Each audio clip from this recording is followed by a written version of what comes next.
All right, I guess we'll go ahead and get started. My name is Michael Smith. I'm Senior Vice President of Social Innovation at the Case Foundation, one of the proud co-sponsors of today's event and the event that we had in 2010. Thank you all for coming to the final session. We are in the home stretch. We have an exciting panel for you today. I think what will be the most exciting about it is we're hoping to have a conversation. Not only are we hoping to have a conversation, but we're talking to folks that are doing this work. We're talking to folks that are doing it on various scales. So you have some people that are on the smaller end of prizes. You have some people that are doing it completely from the foundation side, completely private sector, and also some mixes and matches. And then we know that in the audience we have lots of people that have experimented. So we're looking forward to having a robust conversation. I think at this point in the day, with the level of light in this room, we may need to insert a little energy. So how many of you ever heard of the organization City Year? So, wow, that's great. We're a proud funder, as is Knight Foundation, so it's good to see so much recognition. So those are the young people that are AmeriCorps volunteers. They wear the red jackets. And if you see a City Year member anywhere wearing a red jacket and you ask them, how are you feeling? They will respond in a very loud voice, fired up. If they train them, it comes early on. So I think maybe to insert a little energy into this room, because you have to be the change you want to see in the world, maybe we should try one big hefty fired up so that Jonathan Greenblatt hears it in the other room. All right? How you feeling?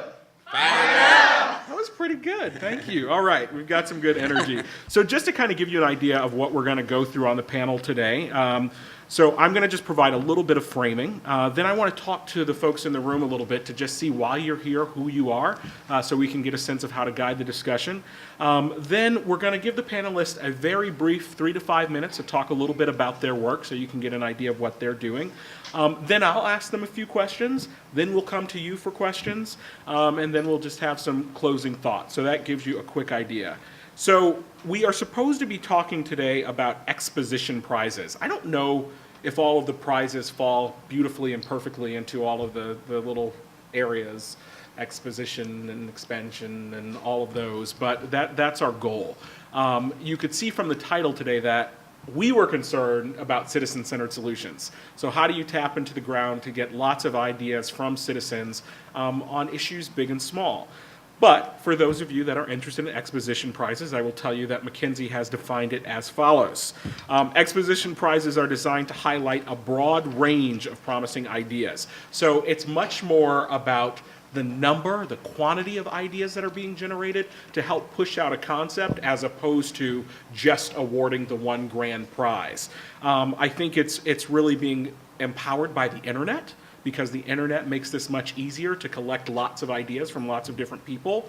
For us at the Case Foundation, when we've done America's Giving Challenges, Make It Your Own Awards, these types of exposition prizes have been really helpful for us to break through barriers. I think you'll hear Michael talk about that from the Knight Foundation. Really, how do you kind of get around your same program officers, get around your same advisory committees and get lots of ideas in, bringing in new ideas, new innovation. And I think it ignites competition in a fun way, you know? So you're watching these ideas coming out there and you want to one-up the person. And then in some cases, what we've seen with the panel is you see some collaborations where people are kind of chiming in on an idea and helping to make it better. Some examples of some exposition prizes other than the ones that you've seen here today. The G20 SME Finance Challenge invited private financial institutions, investors, and companies to identify the best models for catalyzing and deploying private finance to small businesses in developing countries. The Netherlands had a Picnic Green Challenge, and it's an exposition that highlights green products and services and enlists other organizations to help improve and scale the best ideas. And then GE is in the room. Is anyone from GE in this room? So GE is here. They did the Eco-Imagination Prize and the Healthy Imagination Prize. First on the eco side, looking for ideas in the green movement, and on the healthy imagination side, $100 million trying to find revolutions in cancer. And so that's another kind of exposition prize. So that gives you a little idea of the range that we want to talk about today. So before we go any further and get into our panelists, actually, first I should introduce them before I go any further. To my immediate left, we have Michael Maness, who is the Vice President of Journalism and Media Innovation at the Knight Foundation. At the Knight Foundation, he is responsible for the Knight News Challenge, a part of the team that brings forward the Knight News Challenge, which has been around for several years now. But in 5 years, the Knight Foundation News Challenge has awarded $27 million in 76 projects that are really trying to spark innovation in journalism. And for those of you who have seen kind of the back and forth on where our journalism and media space is right now, it's really great that Knight is doing that. What's really cool about it is Michael's predecessor and I worked together, and it was an experiment starting in 2007 with $5 million, and we didn't know if they'd do it again, and now it's $27 million. Before being at Knight, Michael was the head of innovation and design at Gannett, where he brought forth all sorts of exciting projects. Next to Michael, we have Aditi Shekar, who is an executive at Ashoka Changemakers. I think many of you know Ashoka Changemakers. We'll hear a little bit more about it, but they're really helping to crowdsource all sorts of solutions for organizations, for private sector companies, and tapping into the power of the crowds to bring forth solutions in a range of different areas. Before being at Ashoka Changemakers, Aditi was at Donors Choose, a key executive in the Bay Area. And then what I also thought was interesting about Aditi is she lived and studied in 6 countries, so brings a nice global perspective to the table. And then next to Aditi, we have Dr. Eva Guinan, who is the director of Translational Research at Harvard Medical School, where she also works a lot with the innovation teams. She's worked on the type 1 diabetes challenge, which we'll hear a lot about. And before being at Harvard Medical School, she was at Children's Hospital in Boston and also worked with the Dana-Farber Cancer Institute. So we've got a great panel with lots of experiences. So before we get into their remarks, I just want to hear a little bit from the room. So maybe first a little bit of polling to see who's here. So how many of you are public sector employees? Great, hands down. How many public sector at agencies? Great. How many public sector White House folks, appointees? Where are they? Okay. How many folks are from the private sector? Good, good. Good to see private sector folks in the room. You're kind of in the middle, Council on Foundations. Not sure. Man, woman with no home. Any nonprofits represented?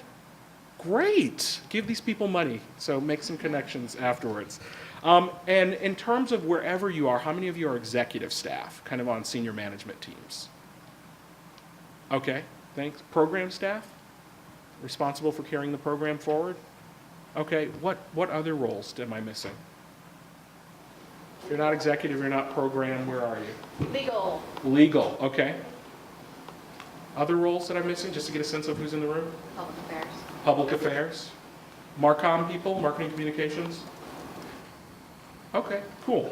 And then lastly, how many of you would say you're new to this space of collaborative innovation? Kind of brand spanking new, green. It's okay. We all had to start somewhere. Raise those hands high, just to get a sense. Okay. How many of you are moderate? Experimented maybe a little bit? Okay. How many of you are experts? You think you've done this well? Are you from the Bay Area, sir? That's a lot of confidence. All right, great. So thanks. Good to have a sense of who's in the room. And then the next thing I want to do, just to help our panelists think about it a little bit, is I just want to, if you could shout out why you came here, what you're hoping to get out of this, not the whole gathering, but what you're hoping to get out of this session. I just want to spend 3 minutes to make sure that we get a sense of why you're here to guide our discussion. So I'm going to do this the old-fashioned way.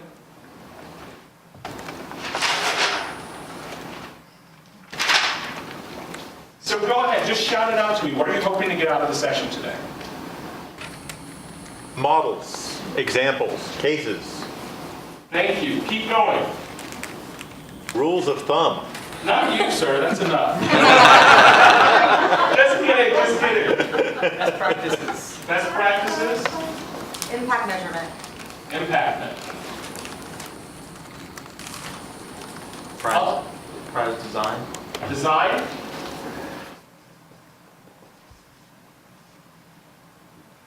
Anyone else? Judgment criteria. Criteria? Roadblocks and potential solutions. Roadblocks and solutions. Look forward to talking about those. Community management. Community management. Anyone else? Look at the handsome panelist. Okay. No, they're just having mercy on us. We got 3 minutes apiece. All right, good. Well, that's very helpful. So at least that gives us a sense of what folks are interested in. I'll make sure that we steer the conversation in those directions. So, Michael, you want to kick us off? Sure. Tell us a little bit about Knight. Yeah, so Knight was originally a foundation founded by the Knight brothers, who used to be Knight Ridder, if you remember back, that no longer exists. But when they sold Knight, when they sold their newspapers to what became Knight Ridder, they established the Knight Foundation in the early 70s. And so it's very good on two kind of concepts, which is that democracy runs on informed and engaged communities. So I'm the informed half of the house of Knight, and we're about 30 to 40 million generally each year. As Michael talked about, the Knight News Challenge is actually in its 6th year. I've been at Knight for a little bit more than a year. In the first 5 years, we did $27 million. And really what happened with that is we saw the fundamental disruptions that are happening in journalism, and that they were not being addressed, and that journalists, media entities traditionally have not been very good at innovation or R&D. They've been innovative maybe in production practices, but not as a whole. When you think about something like Twitter, which is essentially your own personal headlines, you think, why wouldn't a news company think of that, right? So there's a real need in the field that there wasn't enough innovation, and we wanted to start talking to people outside of the field of journalism. So one of the key aspects was to do this contest, to throw it open and start having dialogue with it. In those 5 years, what we found is, if you look at the initial winners, it was kind of just a replication in some ways of people who had traditionally found grants, large institutions, things like that. Increasingly, though, you can see the small 2 to 6 person teams that have happened over that 5-year period. This year is a landmark year for us because when I came on board, it's a contest about innovation in the media journalism and information space. And what I found was the contest would come open in October, and by the time you got your check, if you're a winner, it was almost September of the next year, around August the next year. So based on the speed of disruption that's happening and everything going on and the way that innovation occurs, 10 months was too long. So we've shortened that. We made 3 rounds. And the other thing that we learned was it's been an open, we wanted to create a dialogue. We're using the contest as a mechanism to create a dialogue around innovation in this journalism space. Now we're much more directed. So this year we're having 3 contests. The first one was around building networks, how to leverage networks, and being thematic about this. The one that one's closed, and we've done all the judging for that. The next one that's opening, they're overlapping because of the speed of which we're doing it, is one on data, and specifically big data. How do you visualize it? How do you get it out? Open government movements, things like that. So we reduced the time from beginning to end from 10 months to 90 days. And there's a lot of different things that we can get into to talk about that when we get into the aspects of it. But then the next iteration further is next year we'll have a completely crowdsourced process. We're in the process right now of building a platform based and with IDEO, the design firm. If you look at Open IDEO, it's a big based crowdsourced solution process that is around design problems that happen in the world. And we're taking that, and we'll have a continuous challenge type of contest going on. And so it's not a calendar one in the sense of open and close dates, but continuous, where we're putting out, where we uncover problems, find new things, and put those up for solutions. So. Thanks, Michael. And I should just say there have been very few foundations that have gone into this space, so really appreciate the innovation. I forgot that I was asked to get Twitter handles out there for all of the panelists so people can tweet. Erica, thanks for the reminder. So I'll write them up here. Michael, what's your Twitter handle? Mine's at Michael Maness. That's easy. Yeah. And that's 1 N? 1 and 2 S's, yeah. Mine's at B-O-Z-A-Z. Say that again. B-O-B-O. B-O-B-O. Z-A-Z-Z. Z-A-Z-Z. Yes? Yeah. Bobo-Zazz. There's nothing that a doctor wants less than additional people communicating. Can we reference Harvard, maybe? I have no idea what they use. Find Harvard. Don't want to know. Aditi, you're up next. Tell us a little bit about Ashoka Changemakers and how you all have been experimenting. Great. So over the last 8 years, Ashoka Changemakers has been running something we call collaborative competitions. And when we started out, competitions weren't really a tool that were being utilized in this field of social innovation. So what we really wanted to bring into the mix with competitions was an increased sense of transparency and an increased sense of openness and ability for people all around the world to participate. And really our core focus was starting to build this identity of what it means to be a change maker and how you in India or in Nigeria or in Brazil can participate in that process. So fast forward 8 years, we've run over 60 competitions with the likes of, eBay Foundation to corporations like Nike to other partners who've just come to us and said, look, we're looking to completely rethink the way we source innovations from around the world.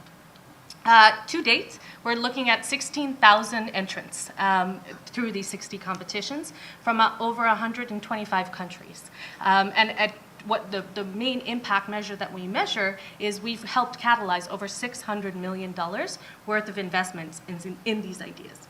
Now, when we first began, Changemakers was basically tapping into this distribution network that Ashoka, the institution, had been building. And what we really wanted to do was bring a bit of drama and bring a bit of flair into those distribution networks and say, let's create something sexy, something simple, and something quick to access these distribution networks and get people from all around the world to contribute their ideas.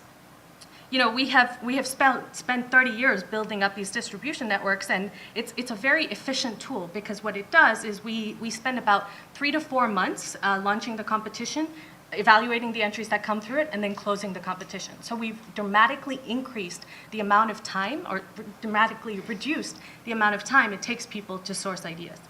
And what we've also done is every competition, depending on the topic of the competition, can range from anywhere from 250 entrants to 900 entrants. So you're looking at a really wide array of people from around the world who are participating. 8 years ago when we started, our first prize was $50, and the competition was actually run on Social Edge. Since we've evolved significantly, and now you'll see our prize pools will go anywhere from $5,000 a prize up to $1 million a prize. And that $1 million prize is something, in fact, that we're just testing out and trying out with the new G20. One of the things I wanted to highlight and I wanted to mention, because Michael had asked us to talk about this, was some of the insights we've learned with running prizes.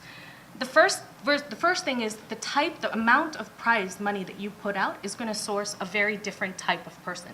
So the smaller the prize amounts, you're looking at potentially early stage ideas. You're looking at potentially people with different motivations for entering the competition. And you're looking at a more international market because those prize amounts are more relevant to and more sexy in their areas. The other thing is we've really recognized that the indirect prizes are a really important piece of this. At first we said, entrepreneurs, they all want money, and that's what we need to offer right up front. But what we realized was people started entering these competitions to get affiliated and associated with Ashoka. So they said to us, it's not so much about whether I win, it's about the fact that I can put on the next grant application I write that I was a finalist for Ashoka Changemakers. And the third thing we realized was the motivations of the entrant. It was really important that even if these people didn't win the competition and they didn't win the prizes, they were really motivated to continue on their journey. And so we kept the prize amounts relatively small in the beginning to make sure we built up a really wide network and a wide community of people. The other real insight we've started to see in the market recently is that there's a lot of different people who want to pile on to a competition. So in the past, we had one person or one partner that would underwrite the competition, and they would traditionally put up the prize envelopes. Now we're seeing a whole bunch of partners, anywhere from 2 to 10 partners per competition, come on and say, I want to add some money to the pot, or I want to add some other types of in-kind resources to the pot. And what we're starting to see is there's a value chain of innovation. So let's say, today I run a competition and it's focused on early stage models for healthcare in the United States. And you can identify 5 people who fit that criteria. But then there are other partners who are coming in and saying, actually, I want to look at the people who are a little bit more late stage. Or in fact, I want to look at the people who are a little bit earlier stage than those early stages. And so we're starting to see that the competition tool can build up this value chain of innovations, and the investors and the funders are going to come in and support those folks.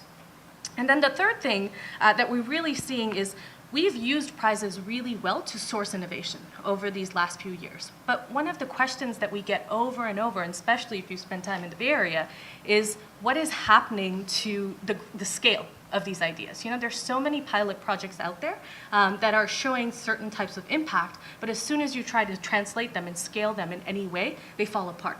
So we started thinking, there's an interesting model here of how do we change the competition engine, not just as a sourcing tool, but into a tool for growth and into a tool for acceleration. And this is really a third area that we're trying to dig into and understand better, because we'd like to say, what if we could do impact races next? What if instead of just saying, here are the top 50 best ideas in the world, we say, now we're going to help these 50 best ideas reach this level of impact? So that's a journey that we're still sort of going into, but I would really urge us to think, I've heard a lot of folks talk today about prizes and competitions, and I'd really urge us to push ourselves on what is the competition tool not doing? Where is it inefficient, and how can we continue to maximize it as a platform and as a mechanism? And I'm going to stop you there, and hopefully we can get to the rest during questions. That was a lot of great information, but I want to get to Dr. Guinan. Eva, Okay. Tell us a little bit about your work. Okay, so I think for context that it may be important for you to know that I'm a practicing transplant physician and a scientist, and I have spent a lot of years trying with more or less success to develop new treatments for patients. And experiencing that and observing others do the same firsthand really fostered a desire to try to use open innovation strategies as a potential mechanism for overcoming some of those obstacles. I mean, developing innovative therapies in academia is really very difficult. And an opportunity to do that arose in the context of our Harvard Medical School's Clinical Translational Science Centers. It's an NIH-awarded center grant. It also has some local institutional funding. And so I was able to develop that program under that aegis, in part in collaboration with Karim Lakhani, who some of you may have heard earlier today.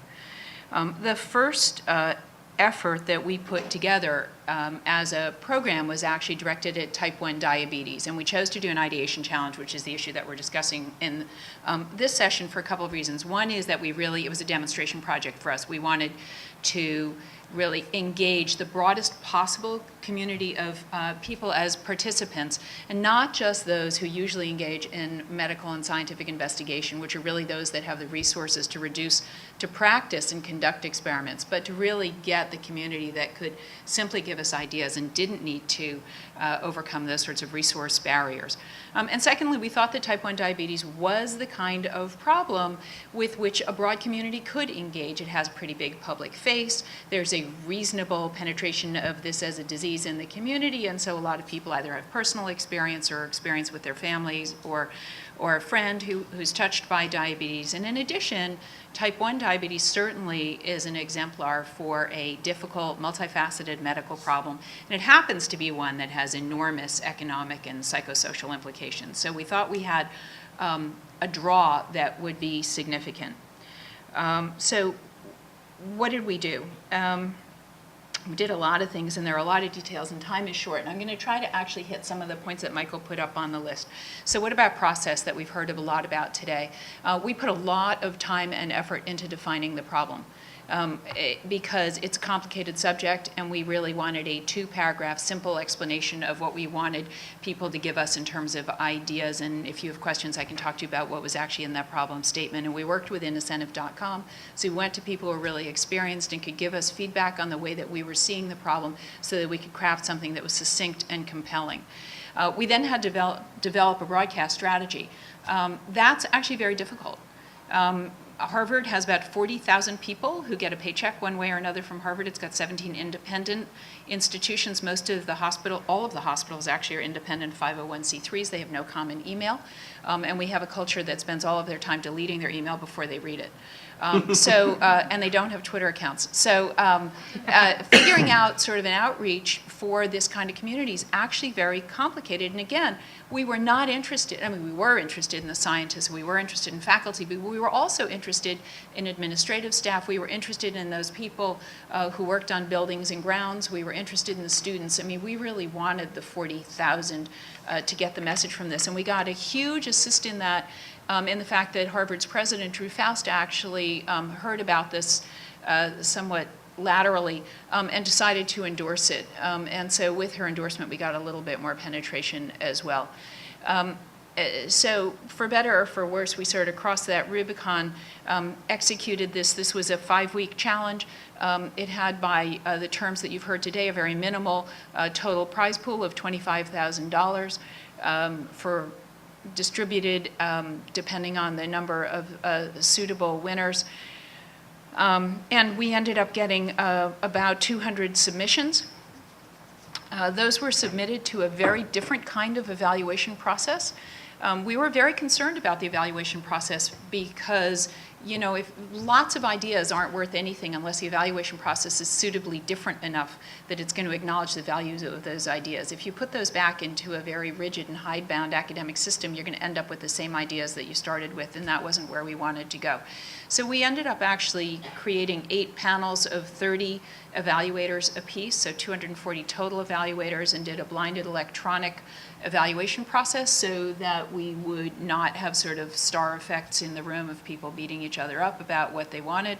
And we constructed those actually they weren't constructed by selection, but they were constructed by actually having sourced people into pools of expertise so that we would have representatives of really expert panels or VC panels, pharma panels. The Juvenile Diabetes Research Foundation gave us their reviewer panel as one of its panels, and so on, so that we could actually make comparisons about how different groups looked at innovative ideas in a specific clinical scientific context, which is a bit different than other problems you've heard about today. So at the end, we had over 3,500 evaluations, and we ended up making 12 awards and had a big ceremony to recognize the awardees.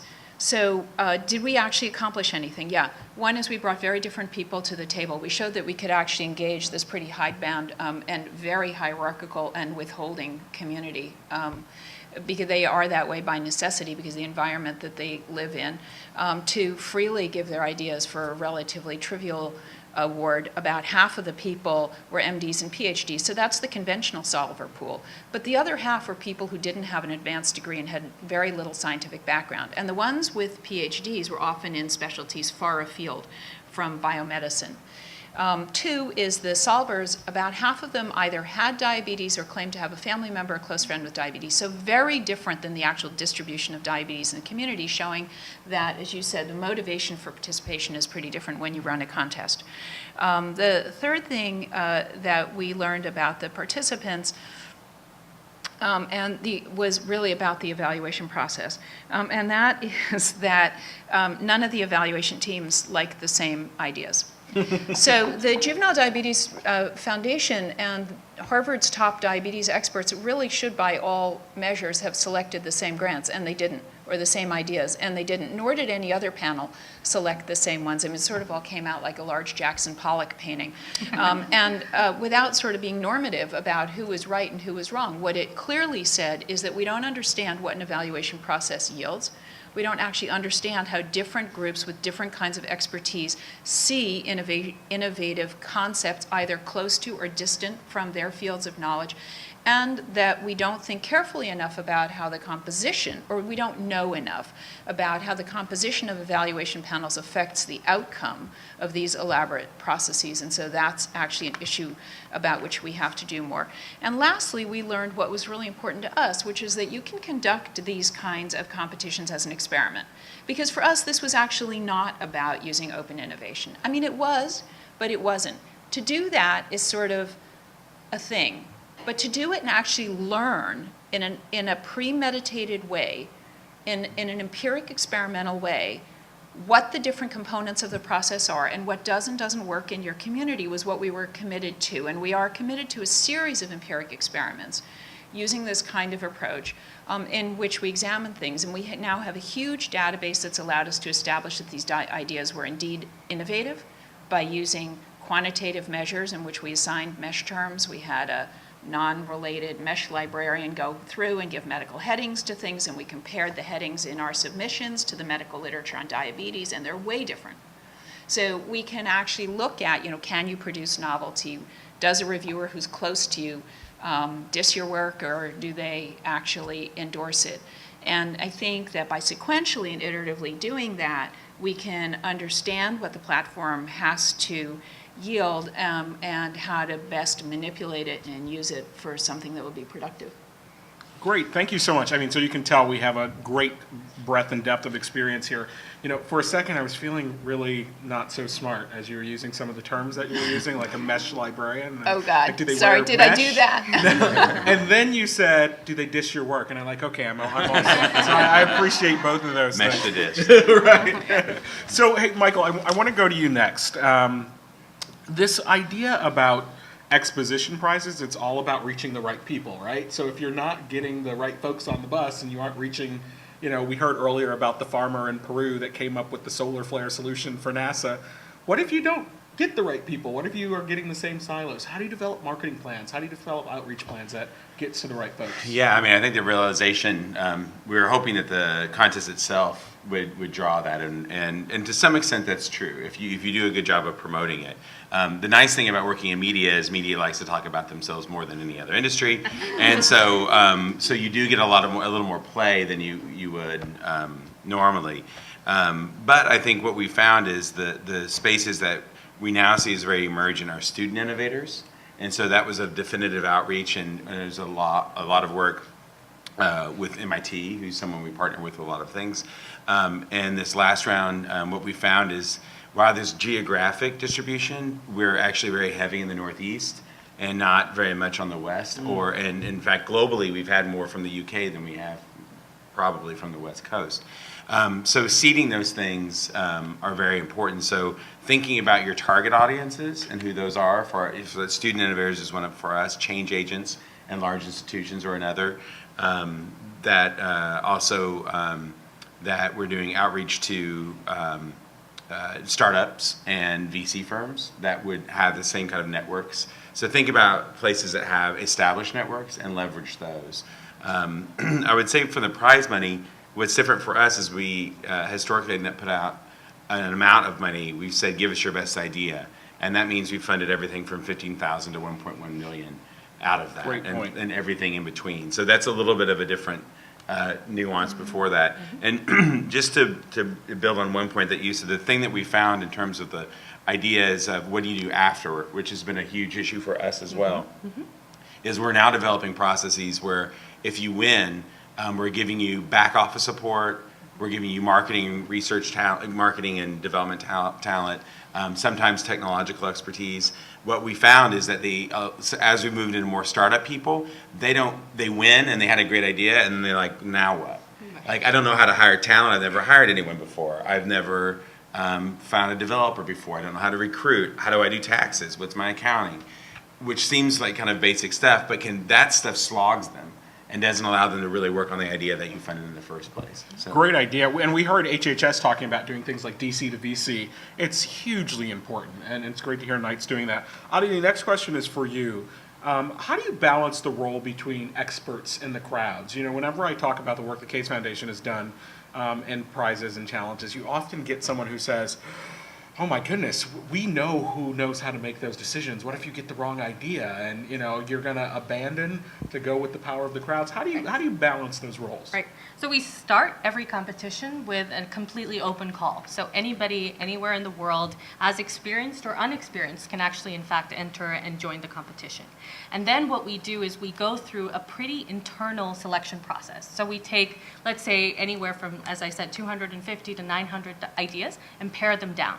And say, of all of these different gambit of ideas that we're seeing, we're going to tap into the Ashoka expertise that we've built up in search and selection and narrow those ideas down to the top 100 or top 50.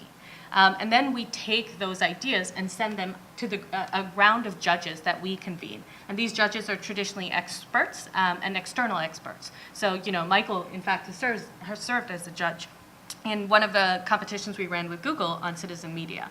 And we'll ask these experts to sit down, take a look at those ideas, and really bring their very, very specific lens into the evaluation process.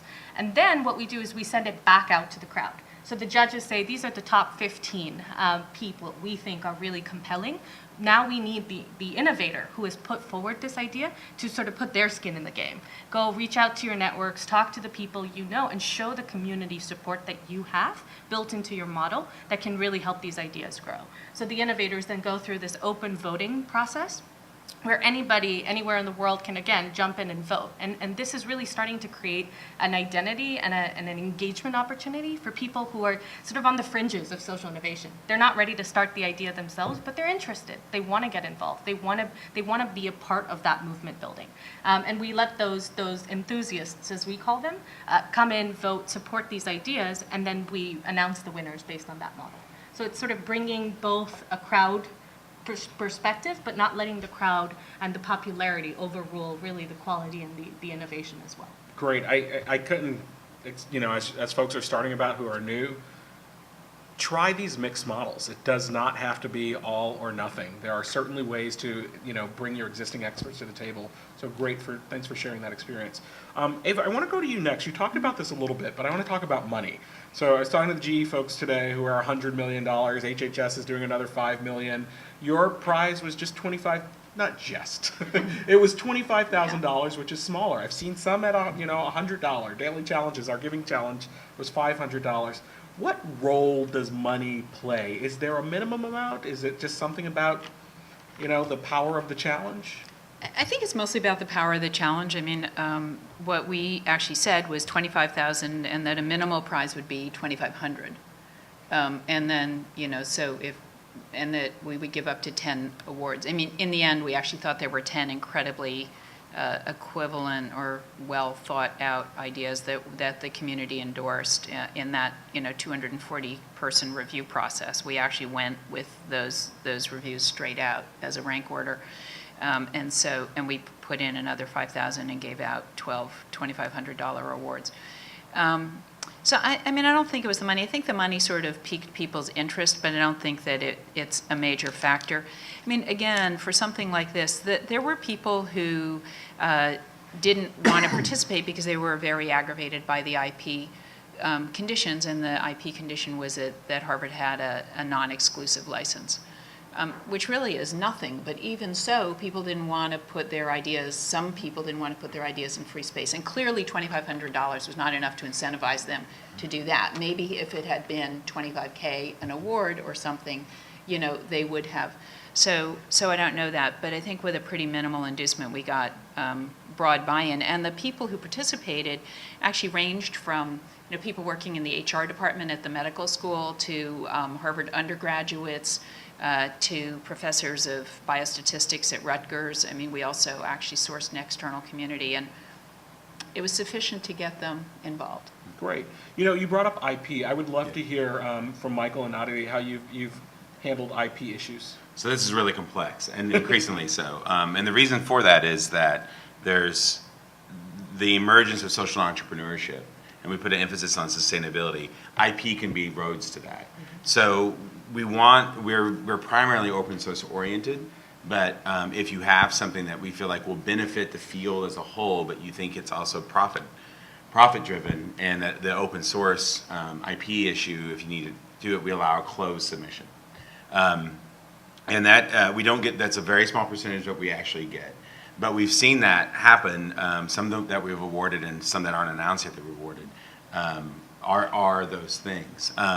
And it's caused us as a funding entity to shift the way we're funding things. So we have actually three ways we have the traditional grant, we have something called PRI, which the PRI is something that is linked to, it's essentially potentially a convertible note that's almost like a loan, and if you happen Stands to do for program-related investment. Yes, and then mission-related investment, which we're one of the few foundations doing, which is actually taking money out of our foundation and spend on people who were operating like a VC. I didn't know you guys were doing that. Yeah, Interesting. yeah. So we just started that. We've announced a couple of things from that, and that one of the reasons that happened is it came out of the need to have this flexibility as a funder in this space, especially when we're dealing with content and information-based issues, which often have IP related to it. What we're seeing is the savvy people are doing something where they're creating an IP that is closed, and they're doing a LLP for that, and then they're doing a 501c3 that license the LLP, and that's the way their activity is social based, but they're also entrepreneurs, so they want the protection over there. So those are actually very complex issues, and it's very, very important. It's the number one question we get all the time now in the contest space is what happens with this, and doing FAQs around that. We do Google Hangouts about it. We're doing everything we can because people don't apply because of those issues. They also sometimes do it closed because if they get the money, they could leave their job. So they don't want their boss to know. So that's the other time we do closed, and we're wrestling with, we'd rather do everything transparent and open, but those are the exceptions to that. You had a question about IP? No, I have a question on something. So let's come back to that. Did you want to chime in anything I on think you we can guys? jump on to the next one. Okay, go ahead, please. What have you learned about framing your challenges to get people to participate? I'm thinking of Knight Foundation very early on. It was, send us your ideas for innovation. Any ideas? Hello? Yeah. Anyone? And that's changed a lot. So can you talk about what you all have done to frame your questions to get participants? And your name and where you're from? Tammy Margulier, on challenge.gov at GSA. So yeah, the thinking on that was, again, at first it was, we weren't having, the people that we had as our natural audience were content and storytelling based. And so they weren't tech savvy. So we were trying to get a bigger audience. So it was like, if anyone will listen to this, please come forward to start creating these hybrids in the space. And what we found is, I think we're kind of exhausting that pool is one thing. So being specific as a way to refresh the whole competition, and also being more directed, where we hear all the time about very specific problems that happen. Now, we don't want to be too constricted, because the other thing that the contest does for us is gives us an amazing window on what's going on in the world. For example, in the 90s Challenge this year, one of the biggest themes that came out was water. The need to track water, data around water, networks that measure water. You can feel the beginning of the need of water rising in the world, no pun intended, and importance. And so you see that. And the other one was communications around disaster recovery. We learned a lot from Haiti, from funding different media organizations where the initial Haitian crisis happened. People did these ad hoc communication structures, then it disappeared, and then the health crisis started, and then viruses and cholera began, and each time they had to rebuild those things. So you see these thematic things that we want to make sure it's kind of hard. It's a tricky balance to make it specific but keep it general. And I would just say in this space, one of the additives you get from doing these is you get this kind of zeitgeist feel. So that balance it's important to maintain an openness, but increasingly on the age of it, I think you have to be more directed. But the Night News Challenge also led to the Arts Challenge and the Community Information Challenge, right, which were very specific as well. That's right. So I'm going to ask one more question, and then we're going to come to the audience for the rest of the time. And it's just about, this is about Exposition prizes, but all of you have entered into some really interesting public-private partnerships.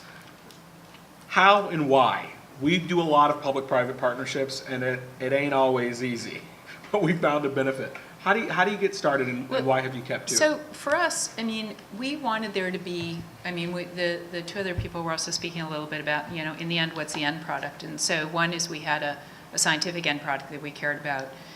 Two is that we wanted the ideas to have a life. So getting ideas isn't really worthwhile unless something happens to them. And what we actually found was a foundation, actually the Helmsley Foundation, that was searching for a way to fund innovative diabetes research. I mean, they were very, very aggravated with the current investigative community and with the paucity of innovative ideas that were going forward. And Helmsley had actually in the past come to Harvard and said, we will give you a ton of money if you can bring new investigators to the table and new ideas. So we went to Helmsley and said, we'll source new ideas and we will actually figure out a way to get to new teams. And there's a whole different innovation process that we did to actually get a new community involved, which was in and of itself a broadcast search. That was based on these ideas. So we created an RFA that mapped exactly to the winning submissions. It's the least conventional RFA you've ever seen. And then we got that to a community that doesn't usually look at diabetes RFAs, but that we thought had skills based on, again, concrete, measurable things to address it. So we were able to actually leverage $1 million of funding from Helmsley that our investigators would never have seen into 7 funded teams, $150,000 a pop, doing really innovative diabetes research. So I think the potential to create this sort of, I mean, for us, that's sort of a private-public academic thing between NIH, you know, it's a really full circle. It's been very, very productive. Excellent. So questions? Erica. Yes, hi, I'm one of the Case Foundation Social Citizen Ambassadors, and my work focuses on using media, pop culture, and technology to engage millennials, specifically in social change. So the question could absolutely be relevant to all of you, but I'm going to focus on Aditi asking about, you made a clear point about wanting to redefine, I don't remember the language, but broaden the definition of who a change maker is and kind of open up that field and that space. And you talked about the fact that the competition is open to anyone.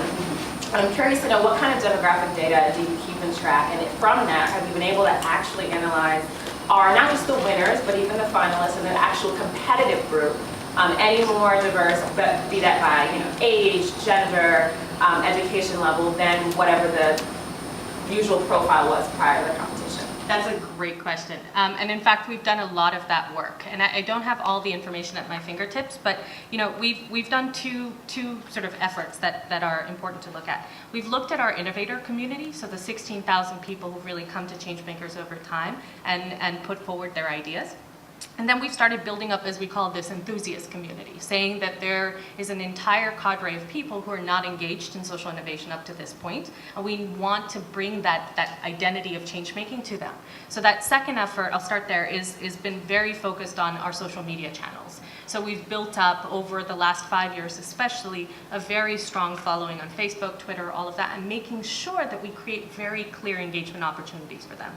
And one of our biggest challenges for ourselves right now as a team is to really deepen those engagement opportunities, because it's not about just voting or just commenting on someone's idea. We actually want to move into the talent space. Some of these folks are going to be exactly the types of people innovators want working for them, because they don't necessarily want to come up with their idea and build their own institution and do all of the rah-rah, but they really want to jump in with an innovator working in Ghana, on the water project that they've been desperately wanting to get involved in. And then with our innovator community, we've seen a lot of different folks. Technology, you just tend to get a natural sway towards earlier, younger, emerging ideas. But it very much is back to your question about framing.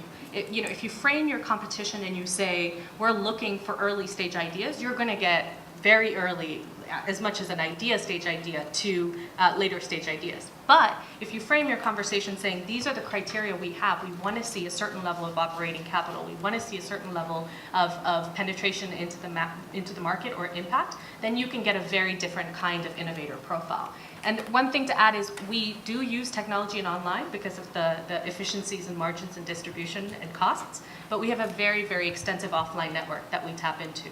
So as a result, our innovator community is not quite typical of what you would see in most online competitions.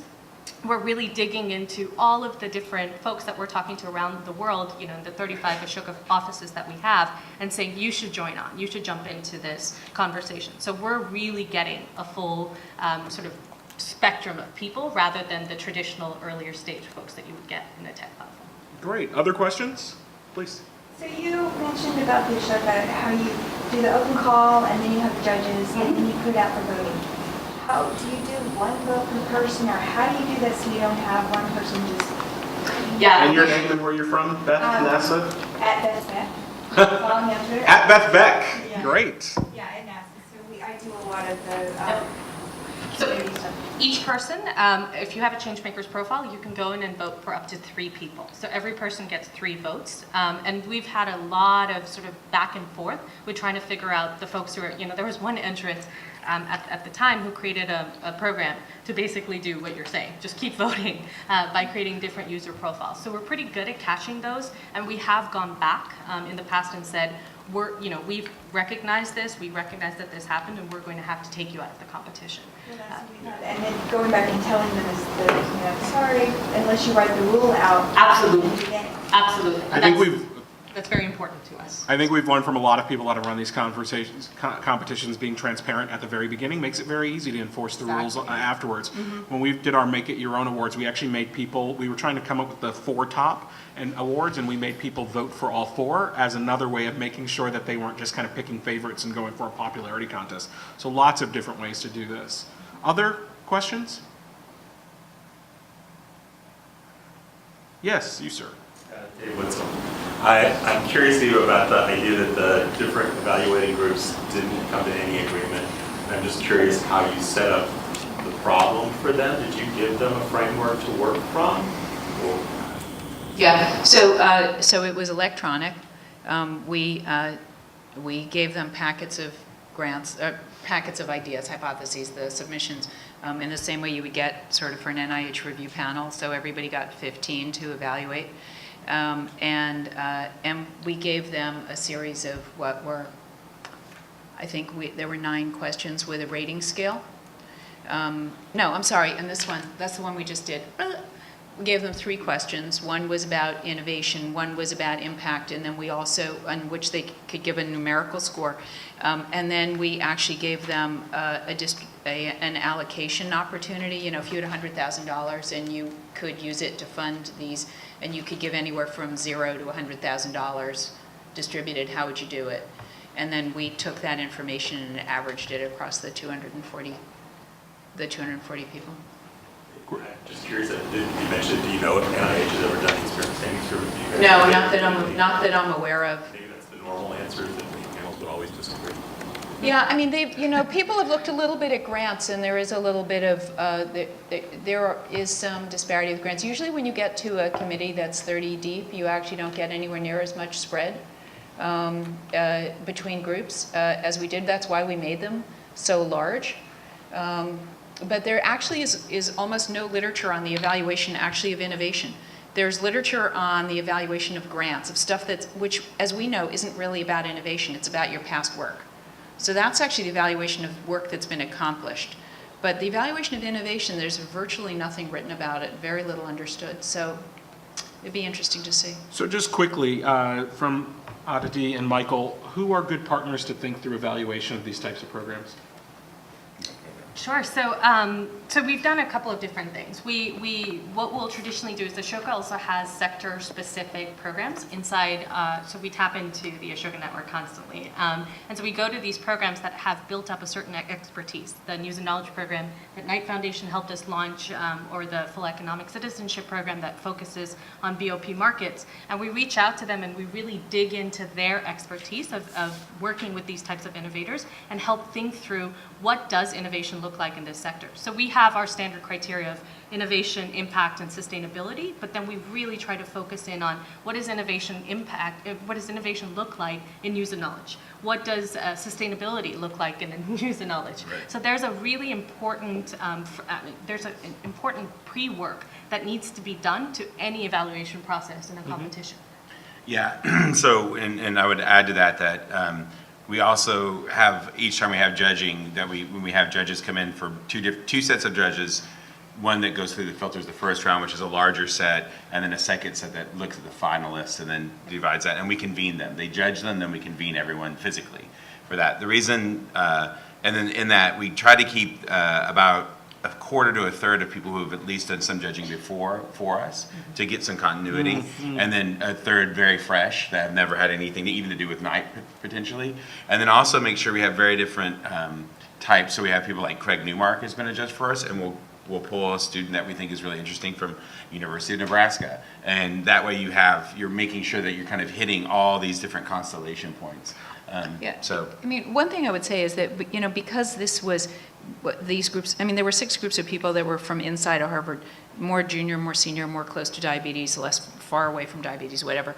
But what we know is we know everybody's publication record because we have a database that has that. That's part of the CTSC called Profiles. And so what we were able to do is actually map the ideas in the submissions to the ideas that the reviewers had published on. And the answer is actually, this is not random at all. The proximity of what you yourself have published on, what you know, what you are expert on, and the kind of evaluation that you give a project is highly linked. Final question?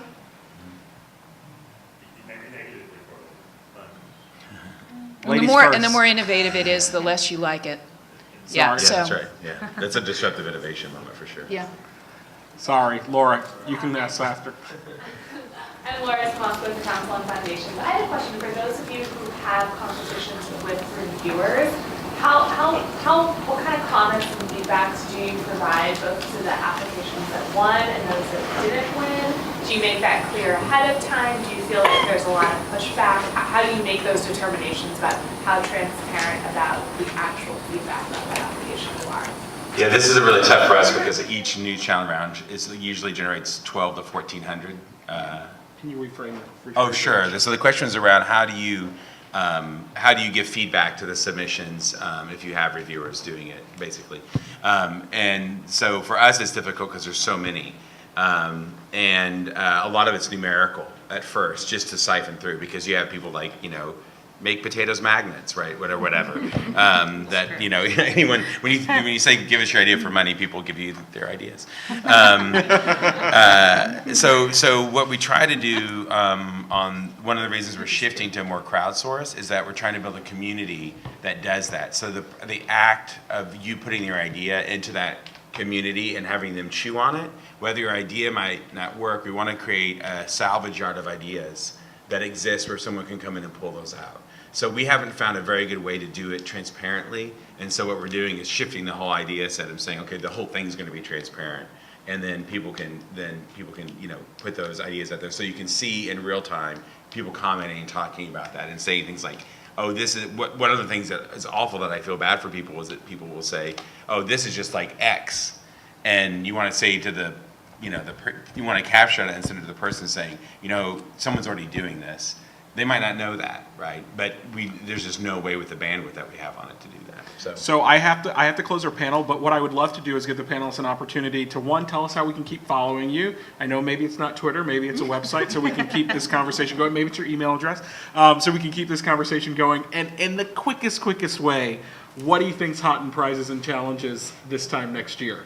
So, Eva, do you want to give us a start? Well, sure. It's EVA_GUINAN at she was going to do that. dfci.harvard.edu. And if you can't find it, just go to the HMS, the Harvard Medical School website. I think that what's going to happen actually is increasingly a focus on the two ends, which is the two accessible ends. Impact is just too hard, because the impact of different kinds of things is so diverse. But I think there's going to be increasing focus on understanding how to phrase a problem so that people can respond appropriately, because I think there's too much noise in what you get when you get 1,400 things, and we did too. It wasn't all on point. And we've done this iteratively now. We've done 5 or 6 different things. And the next actually is on evaluation. I think this problem of what the filter looks like is huge, and that we don't have our hands around that yet. Thanks. Aditi? So changemakers.com is, of course, the website, and you can check everything out there. And I have business cards for folks after the fact. The one point I would make is I think we very much need to think through, if in a competition 500 people apply and 5 win, what happens to the 495 people? And I really, we as a team are so committed to solving that, because we don't want to just serve the 5 people of the world. We want to figure out how you create a platform using technology and something else to really serve that 495 group. Thank you. I love you too. It really needs to be about what can we do and who are the rest of the players we need to involve, because nothing in today's world happens with one person. So we see ourselves as conveners, and we're interested in finding the media folks, the university folks, the funders, the different platforms and the different people that are going to come together and help solve that problem. Thank you. Michael? So it's Maness at Knight Foundation, which is on the website, so it's easy to find. I think this whole notion of this early stage, and I think we are at early stages of this as a tool, what we're finding is that we know that innovations usually have to have 4 iterations before they become stable. And it's not, we've done a good job with using this lever to create an influx of new ideas, but then it becomes how do we take those ideas and how to, for us in terms of funders, or what we're trying to do with that, is to making sure that those ideas get to prototype, we have patience, they beta, they get out, and they ultimately come into an impact level. Because right now I think we're kind of stunted in the way we're doing it, where the idea comes in, here's your money, good luck. And I think that we'll have to shift that if we really want to see this grow up to be something fundamentally, something that fundamentally alters Excellent. our world. I agree with everything they said. You can follow our work at Case Foundation. I'm at msmithdc. Thank you all so much for being so honest, so candid, sharing great thoughts, and for the excellent work you're doing. And thank you all for being so attentive this late in the day. Thanks, Michael.